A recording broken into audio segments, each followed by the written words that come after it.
Fala pessoal, tudo bom com vocês? Espero que vocês estejam muito bem. Hoje nós vamos ter uma aula de álgebra tranquila. A gente estava falando sobre plano cartesiano, agora nós vamos entrar no estudo de relações, para aí sim nós irmos para a cereja do bolo, que são as funções. As funções é um tipo muito especial de relação entre dois elementos, tá? Mas primeiro vamos aprender o que é a relação binária. A relação binária é uma relação entre dois elementos. Preste atenção aí, ó, nesse exemplo. José, olha a seguinte declaração, olha a seguinte proposição que está sendo feita.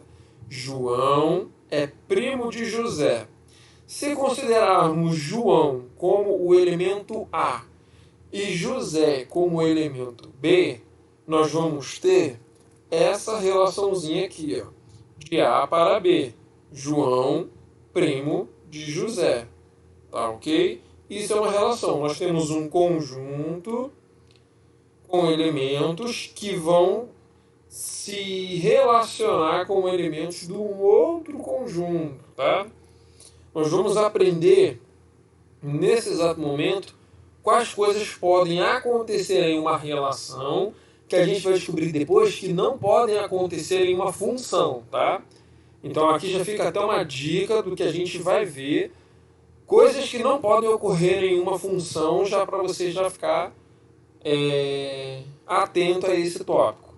Primeira coisa, em uma relação normal entre dois elementos, podem várias setas partir de um ponto do domínio. O domínio, gente, é o primeiro grupo, é de onde parte as setas. E o contradomínio, que aqui eu coloquei erroneamente com o hífen, peço perdão por assassinar o português nesse momento, não deveria ter esse hífen aqui, essa regra não conta mais aqui. Esse conjunto B, que é o conjunto que recebe as setas, é o chamado de contradomínio. No estudo das funções, vamos aprender isso muito melhor. Pode também sobrar elementos do domínio. Ó. Pode sobrar elemento e de um mesmo elemento do domínio pode partir mais de uma seta para corresponder com mais de um elemento no contradomínio, tá? E também pode sobrar elemento no domínio. Coisas que não podem acontecer, por exemplo, numa função. Não pode partir duas ou mais setas de um mesmo elemento no domínio. Não pode sobrar elementos no domínio quando estamos falando de função, mas isso pode ocorrer em uma relação, tá ok? Bom, como é que a gente pode achar o número de relações binárias de um produto cartesiano? Temos dois produtos cartesianos.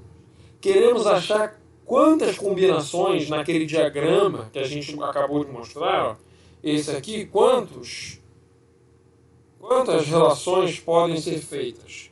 Bom, existe uma fórmula. O número de relações, por isso a gente bota em n de número de relações, R, relações, de A para B, são os conjuntos. Então, NRAB, ó, esse AB é índice, ele fica pequenininho aqui ao lado do R. O N quer dizer número, R, relação a B, são os conjuntos que estão se relacionando. O A é o domínio, o B o contradomínio. Então, o número de relações de A para B é igual a 2 elevado ao número de elementos que tem A vezes o número de elementos que tem B. Professor, não entendi. Vamos para o exemplo então.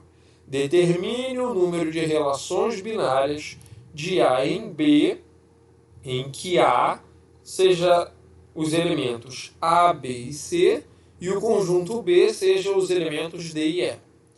Vamos aplicar a fórmula.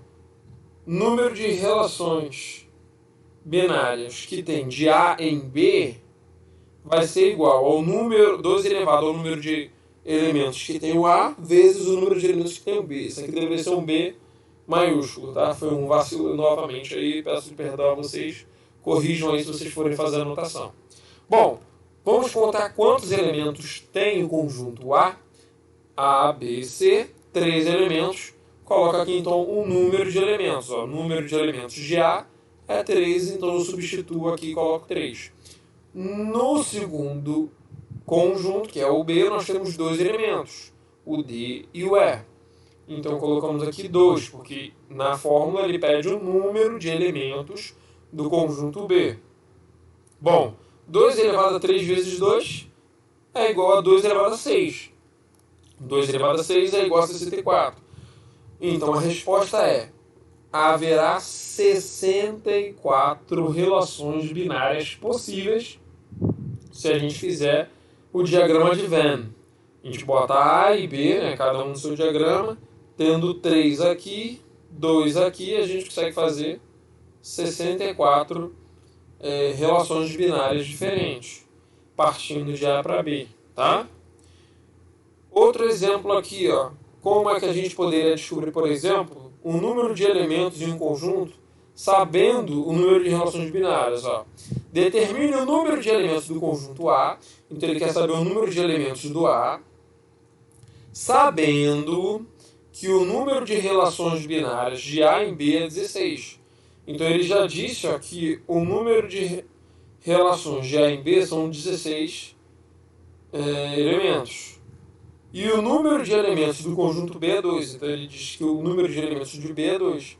Bom, a fórmula diz isso aqui, ó. Número de elementos, número de relações binárias de A em B é igual a 2 elevado ao número de elementos do A vezes o número de elementos do B. Fazendo as substituições, ó, no lugar desse N, R, A, B, eu coloco 16. Coloquei aqui. No lugar de NB, olha aqui o NB aqui, eu coloco 2 elementos. Coloquei aqui. Bom, o 16 é a mesma coisa que 2 elevado a 4. 2 elevado a 4 é 16. Então eu posso colocar em forma de potência. Por que eu fiz isso? Para que a base aqui seja também 2. Aqui a base sendo 2 e aqui a base sendo 2, eu posso eliminar as bases e trabalhar apenas com os expoentes. Então eu tiro as bases. Por que eu posso fazer isso? Porque é uma igualdade. Sempre que for uma igualdade e as bases dos dois lados forem iguais, você pode igualar os expoentes, que foi o que nós fizemos aqui, ó. 4 que estava desse lado igual NA vezes 2. Bom, o 2 está multiplicando o número de elementos de A, passa para o outro lado dividindo. 4 dividindo para 2, 2. Então o número de elementos que A tem é 2 elementos, ok? Dúvidas? Me procure lá no privado, ok? O que é uma relação inversa? Na relação binária direta, a gente tem, ó, o domínio lançando setas para o contradomínio. Quando eu inverto essa relação, ó, a relação inversa é representada por esse símbolo aqui, ó, R elevado a menos 1, quer dizer que a gente inverteu, quer dizer que o domínio virou contradomínio e o contradomínio virou domínio. Então, se no primeiro exemplo aqui nós temos o A como domínio, porque é ele quem manda as setas, e o B como o contradomínio, porque é ele quem recebe as setas, na relação inversa nós vamos inverter isso. O B vira o domínio, ele passa a enviar as setas, e o A se torna o contradomínio, ele passa a receber as setas. É só inverter o caminho, tá, gente? Não tem muito mistério. Olha aí, um exemplo de problema que envolva a relação inversa, né? Dada a relação binária R, que é dada pelos pares ordenados 1, 2, 3, 4 e 5, 6, calcule a relação inversa de R. Bom, então o que ele quer realmente é o... aqui. Ele quer o R menos 1. Bom, gente, basta eu inverter.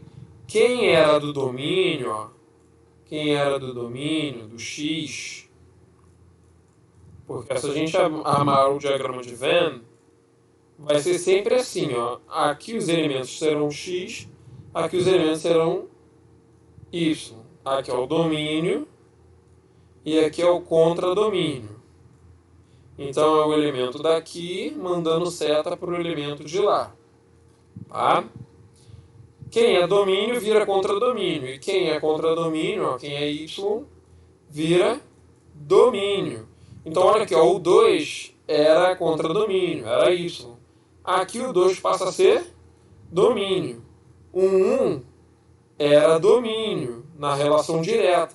Na relação inversa, ele vai se passar por contradomínio. Então, ó, o 3 se torna contradomínio, o 4 que era contradomínio se torna domínio e assim em diante. Basta a gente, ó, inverter a ordem neste caso. Tá ok? Ó? Todo elemento que era xy passa a ser yx, porque é relação direta. Show? Vamos aqui. Então finalizamos a nossa aula de relações, tá? Vamos entrar na próxima aula de a voadora nas funções, que é o carro-chefe desse bimestre, tá? Funções é uma coisa que você vai estudar no primeiro ano do ensino médio, no segundo ano do ensino médio, no terceiro ano do ensino médio, e se você for fazer alguma faculdade, algum curso superior que envolva números, que envolva matéria exata, você vai estudar funções um pouco mais. No nono ano, vamos aprender apenas 2 tipos de funções. As funções afins e as funções quadráticas. Funções afins são também conhecidas como função de primeiro grau. Função polinomial do primeiro grau. E a função quadrática é a função polinomial do segundo grau. Tem a ver um pouquinho com equações, tá? Mas vai ser um tipo especial de relação binária. As funções será tema do nosso próximo estudo, ok? Espero que vocês tenham gostado dessa aula. Um abraço a todos e até o vídeo de física.